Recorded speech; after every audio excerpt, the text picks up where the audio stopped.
Happy New Year to everyone. Thank you so much for joining us. It's part two of our year-end conversation with Governor Maura Healey, Governor of Massachusetts. Good to have you here, Governor. Great to be back. Thank you for just sitting there for the entire week. Well, you brought me eggnog periodically. It was our pleasure. It was our pleasure.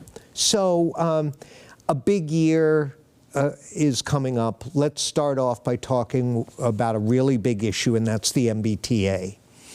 A lot of good things have been happening under the leadership of Phil Eng, the general manager, a more reliable service and so forth. However, there remain huge operating and structural budget deficits at the T. Your Transportation Funding Task Force was due to release its recommendations they're supposed to do it by the end of December, right? First of all, can you give us a preview? What's in there? You know, I haven't seen it. Okay. This is a really important issue to me, and I'll just say about transportation, you know, there are two things that are top priorities for me, John. Building more housing in this state and improving our transportation infrastructure. And when I talk to CEOs and employers, those are their priorities as well, right? And so on transportation infrastructure, when I started, it was kind of a disaster in terms of the state of play at the T, I'll be honest with you. So I went out and I recruited Phil Eng from New York to come here. Right. And I said to him, you hire who you need to hire. And that includes workers at the T we were down 1,500 workers when I started. And also bringing in some new management. He's done that.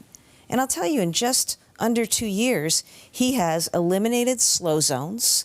He's given riders back 2 million minutes every weekday. That's what he's brought back, and made really solid improvements so that now people are riding the T, and levels are above what they were pre-pandemic. We have a lot more work to do because as a state, we need to have a vision and deliver on a transportation system that meets modern needs and that is also funded. And that is why I worked hard to go out and secure over $8 billion from the Biden-Harris administration to support transportation infrastructure. Well, that notwithstanding, Brian Kane, a former T official who also sits on my advisory on board your for T, advisory board and on your task force, he said recently that if guarantees about revenue are not forthcoming soon, layoffs and dramatic service cuts could follow as soon as this coming March. Yeah, well, what can we expect? Oh no, I'm quite confident that we'll be in good shape in terms of the T and operations over the next couple of years. The real issue, though, John, is what is the infrastructure improvement going to look like, and how is that going to be financed? Why are you so confident?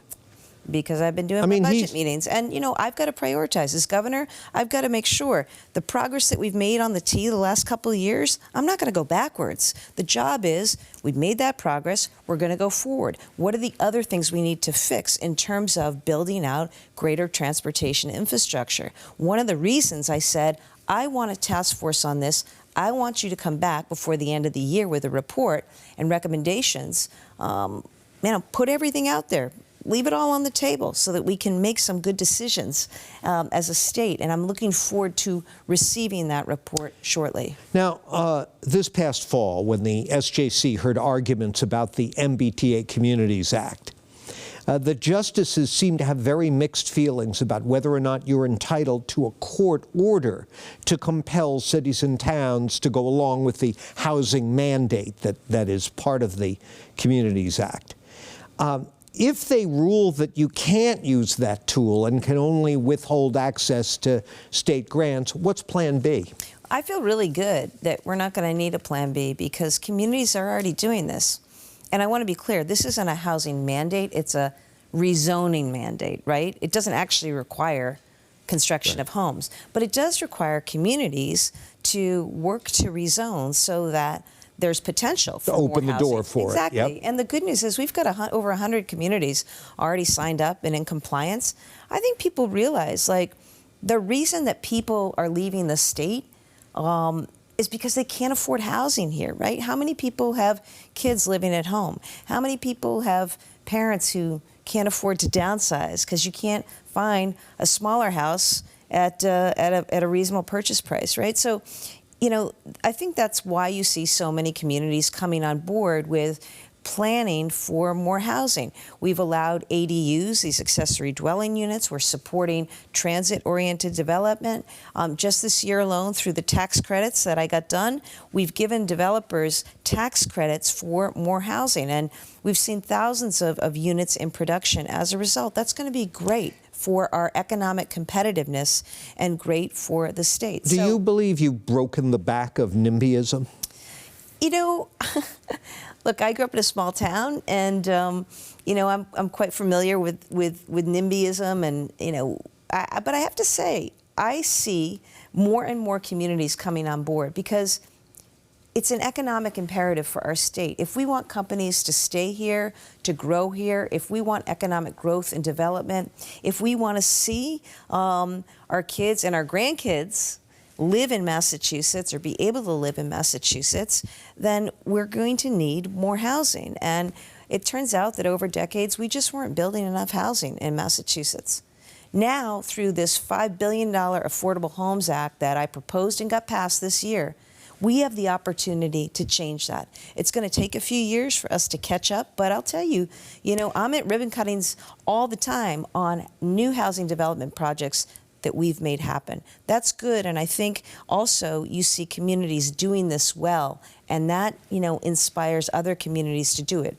People are living there. They're able to take transit from there. There's retail right around those housing units, and it's working very well. Governor, you and Secretary Tutwiler, the Education Secretary, opposed question 2 on the ballot last fall, the repeal of MCAS as a high school graduation requirement, and all due respect, you got smoked by the Mass Teachers Association, which then immediately staged illegal strikes in several communities, a precursor to a possible ballot question in 2026, repealing the ban on teacher strikes. I don't think I'm the only person wondering who's running education policy in this state, you or the Mass Teachers Association?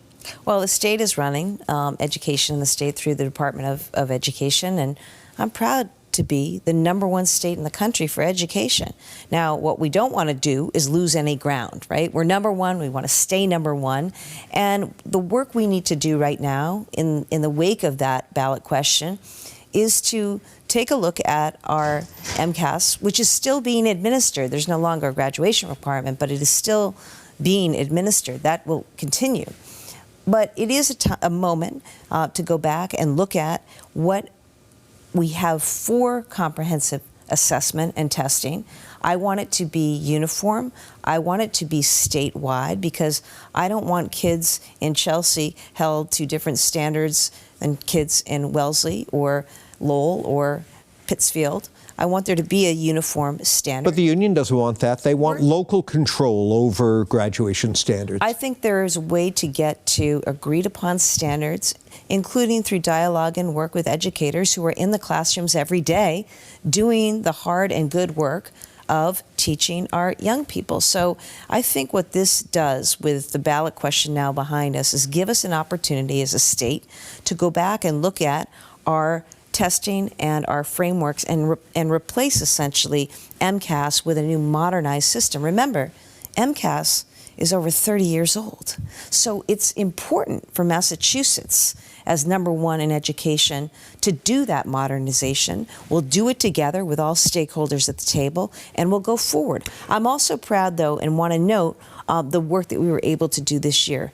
Historic levels of funding for early child care. We've got more child care funded in the state. So important for parents being able to go to work and little ones being able to learn. K-12 funding, we've really expanded, importantly, for more vocational seats, more career pathway learning in our high schools, so kids are graduating with skills ready actually for employment. These are important things that we need to continue to invest in. Well, one of the biggest issues in education has been literacy education, and your Forgot to mention that. Well, yeah, okay, well, let's talk about that. Your administration has been pushing hard for and requiring a return to phonics instruction in reading, so that a lot of these sort of newfangled approaches that were not working are going to have to be set aside in favor of phonics. And there's been pushback at the local level from the teacher union and others. I attended a hearing in front of the, I watched on Zoom a hearing in front of the Education Committee where whole panels of educators earnestly denounced the idea that the state should step in and require this. What's the degree of pushback you're getting, and what's your response to it? Every child in Massachusetts needs to learn how to read. And what I looked at when I saw the statistics is that our kids, we weren't where we needed to be in terms of literacy rates. So we want to bring every child up and make sure that every child has the fundamentals of reading. And that requires schools, educators teaching reading in a way that best ensures that. It doesn't eliminate other approaches. There are other approaches to reading, and you can bring those in as well. But let's agree on this is what every child needs to learn in terms of reading. This is the way to learn that. And again, it doesn't exclude other methods of teaching of reading, but it ensures that we're going to see improvement, because we know with the science of reading that our literacy rates are going to go up. Governor, our time is up, but when you come back here a year from now to do this again, and I appreciate you doing it, I think it's very instructive, how should we judge you? But can you single out one thing that either you've accomplished it or you haven't accomplished it, and it's a good measuring stick for how successful 2025 has been? I think you got to look at the two priorities. You know, I mean, my two priorities have been build more housing and improve transportation infrastructure. And we've got 12 months, so you know we're busy getting after it. But you come back and hold me accountable on that next year. And you know, I can't predict this year. Maybe the most I can predict is I think the Celts have a great shot at banner 19. But you know, it's going to be an interesting year, and I look forward to working together with everybody across the state on delivering for people, lowering costs, making Massachusetts more competitive and affordable. Well, you'll be in the thick of your re-election campaign by then. Good try. We'll look forward to it. Thank you for being here. Thanks, John. Good to be with you. And Happy New Year. Happy New Year. And the